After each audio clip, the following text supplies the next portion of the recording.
Are you thinking of moving out of the big city and into Bozeman, Montana? Here's what you need to think about before you make that move.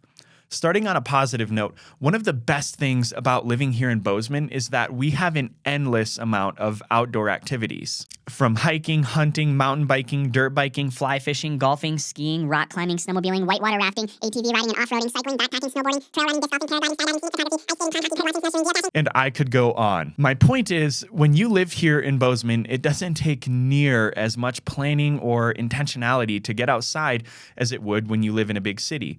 For me, I can drive 10 to 30 minutes after I get off of work to go do pretty much anything I can imagine in the great outdoors, depending on the season. If I lived in a big city, though, it would likely be an hour or more, which means that my longing for the outdoors would be pushed to only my days off or the weekends. Fortunately, though, I did make the choice to move here to Bozeman, and I wouldn't trade the active lifestyle it allows me to live for anything. Because we have so many things to do here in Bozeman by getting outdoors, it seems to have a little bit of a slower pace of life than you would get if you lived in a big city. I lived in Phoenix for a period of time, and everything I did was surrounded by people. I would leave my house and go to work, which would be surrounded by people, and then I would get off and go do my hobbies, which would be surrounded by people, or I could just go home and be cooped up all by myself and probably go stir crazy. But like I said, in Bozeman, we have the privilege to drive only 10 to 30 minutes and completely unplug from all of society without seeing another soul for days.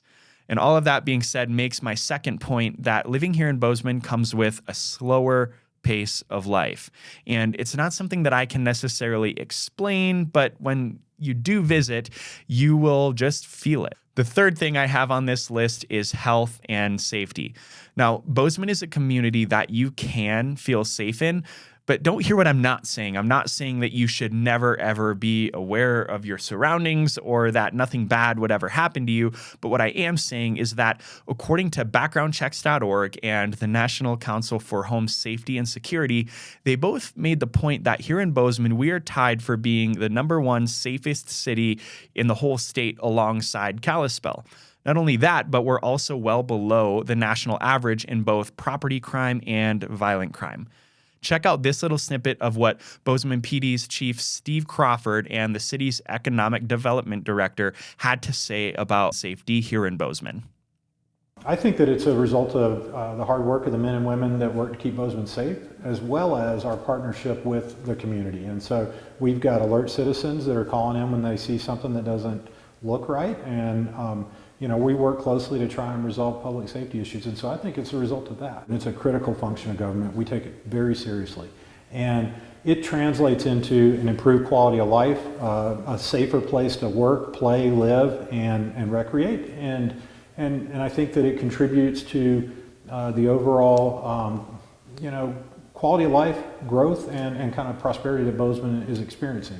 It's not only the police force enforcing, but it's also our community members looking after one another that also contribute to what I see as a really safe community, one that I feel comfortable raising my children in and allowing them to travel around the community without constant supervision. As far as health is concerned, I'm 27 years old, and I've been pretty fortunate with my life to be fairly healthy, and I'm extremely grateful for that. So rather than just give you opinions on what I've heard, here's a few facts and some resources that you can use to check out what we do have available for healthcare here in Bozeman. Our hospital is called the Bozeman Deaconess. It's on the northeast side of town and the largest hospital in the whole region. It's also a level 3 trauma center. According to healthgrades.com, it received an award for being in America's top 250 hospitals, as well as 5 other specialty clinic quality awards. They also determined that Bozeman is rated 5% above the national average in the patient experience here. There's definitely scenarios where you could have to be elsewhere for more medical service options or maybe a higher quality in something, but overall, Bozeman's hospital is pretty good. We also have a ton of different private practice medical services throughout the whole valley, ranging from urgent cares, dentists, dermatologists, therapists, chiropractors, and more. But that would be a whole entire other video and would be too long to fit into this one. In general, we do have a variety and quality of healthcare options here that are good. But if you're someone who has a very unique or rare circumstance or condition, it would be wise to probably do a bit of deep research on whether or not Bozeman can take care of you and the health and medical needs that you do have. Now, let's transition into some of the more negative aspects of Bozeman. First off, compared to a large city, your options for shopping and dining here are going to be very limited. To break it down, we kind of have 5 main areas in Bozeman that you can go shopping at. We have the Gallatin Valley Mall. They did just build a Whole Foods right next to that. We have the Stone Ridge Square, Bridger Peaks Town Center Strip Mall, downtown Bozeman, and then another area that's on North 19th, just south of the freeway. They've got Costco, Target, restaurants, and other strip mall type spots. It sounds like a lot, and to be honest, it's not bad. For most of the things that you're going to need here in Bozeman and in life, you will find it here in town. My biggest complaint for the retail side of things is that we don't have a ton of options for clothing. I do think that it's important to shop locally, and I support a lot of small businesses, and there are a lot of those here. We also have a few big box stores here, but when I think of the variety that you get in retail shopping when you're in a city, when I go to like a Nordstrom's or H&M or Apple store, Macy's, Kohl's, and Office Depot just doesn't quite cut it for me when I reminisce of being a quick drive from the mall in Scottsdale, Arizona. Some might say that's a little bit extra, but I digress. As for my fellow foodies, we are very blessed as we do have quite the food scene here in Bozeman compared to the rest of Montana, but not like anything that you would have in a large city. We have a very wide variety of restaurants throughout the whole valley, ranging from walk-in and order like you would at a Chipotle or a Subway, all the way to several fine dining options where you want to dress up a little bit nicer and make a reservation. And as I think about how to portray what the restaurant scene here is like, it reminds me of a phone call that I actually had today before I filmed this video.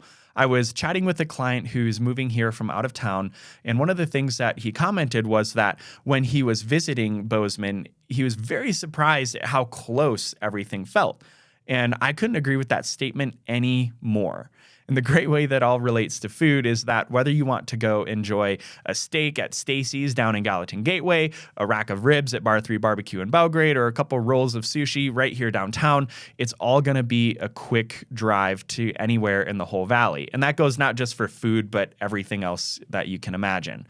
But when you compare it to a big city, the worst part of the food scene here is for all of my Christian brothers and sisters, the nearest Chick-fil-A is 3 hours away down in Idaho Falls. So unfortunately, we will not be enjoying the Lord's Chicken here in Bozeman anytime soon. And with that, I have just mentioned the lack of diversity that we have here in the retail shopping and the restaurants. One other area that Bozeman lacks compared to a large city is going to be diversity. Now, this will be more important to some than it will to others. So I just wanted to let you know that according to census.gov, 90.2% of Bozeman is white, which is fairly significant to most big cities where the ethnic diversity usually ranges between 40 and 70%. And this makes me think of a story of high school back where I grew up. In Watertown, South Dakota, we had a very similar ethnicity ratio as we do here in Bozeman.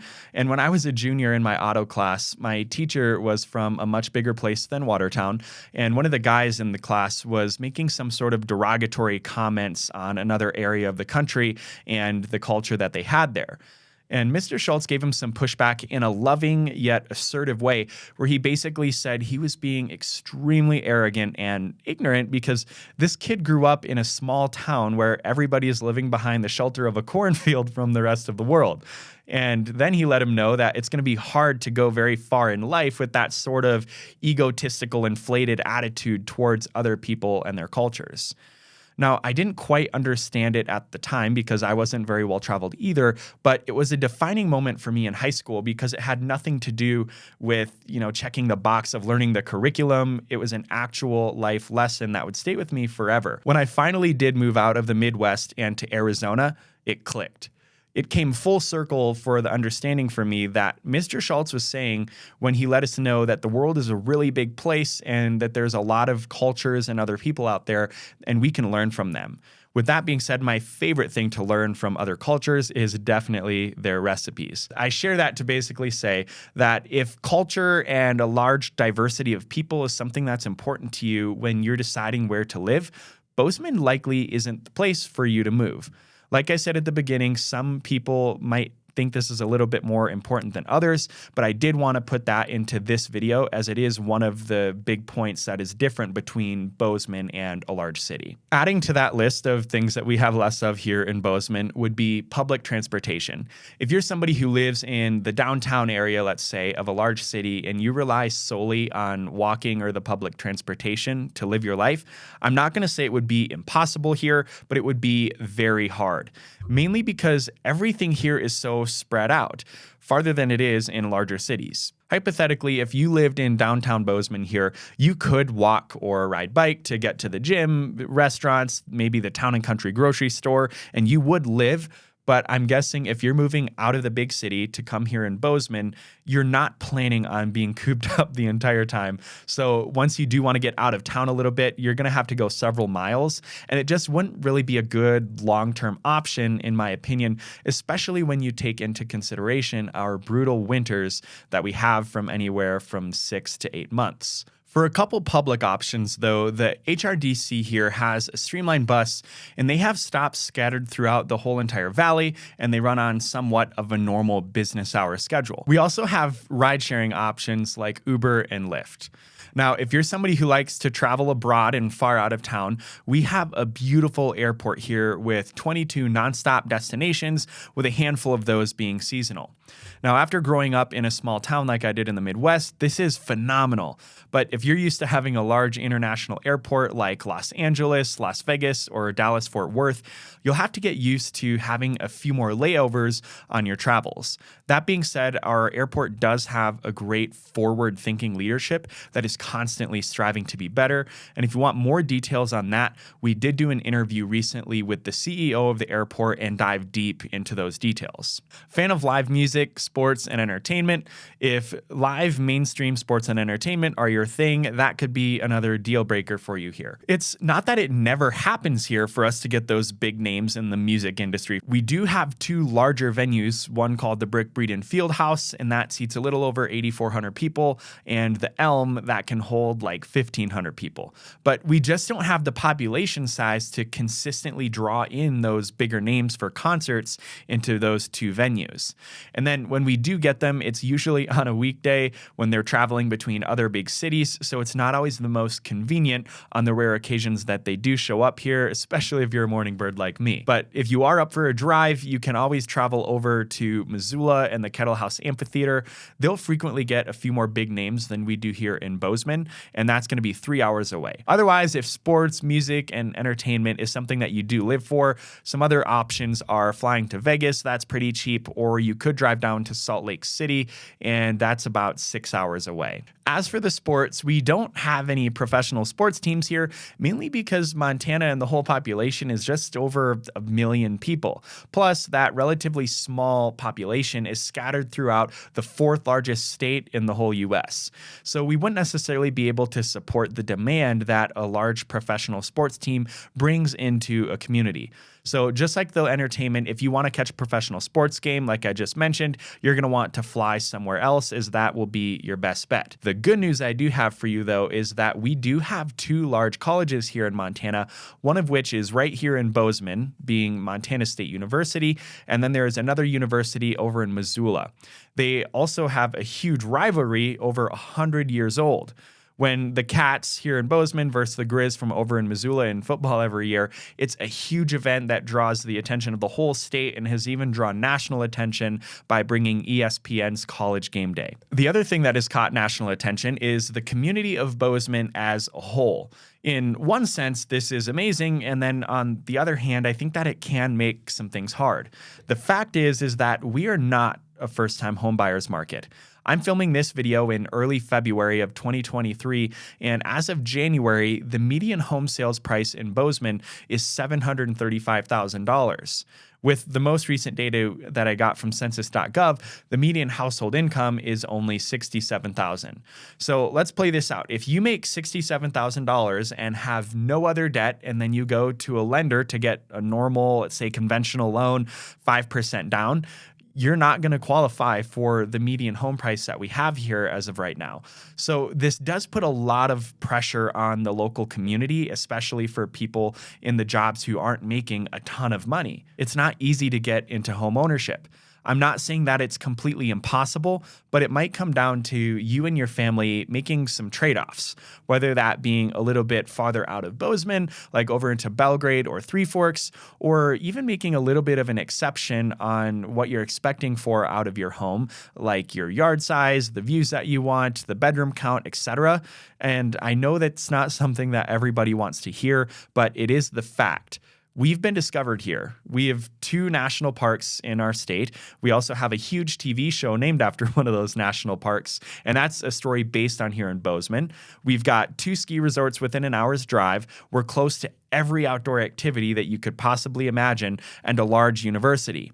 We really have a lot that's to desire here, and I don't see that slowing down anytime soon. So all of that is going to keep our demand extremely high, and we do currently have a limited supply. Now, I don't know what city you're living in, or if you even live in a city, but if you live in an expensive market, let's say like Seattle or San Francisco, living here in Bozeman is going to be significantly cheaper for you. But if you live somewhere like Detroit or Cincinnati, you'll have to make some adjustments on the significantly higher cost of living that we do have here in Bozeman. Now, we have several other videos on our channel that go deeper to the ins and outs of the whole housing situation here, but it's definitely something I did want to mention in this video. And honestly, all of this stuff that I've been talking about is what I thought of someone who grew up in the Midwest and lived in Phoenix, Arizona for a period of time. But if you want to know what the locals have to say about living here in Bozeman, check out this video right here, and I'll catch you on the next one.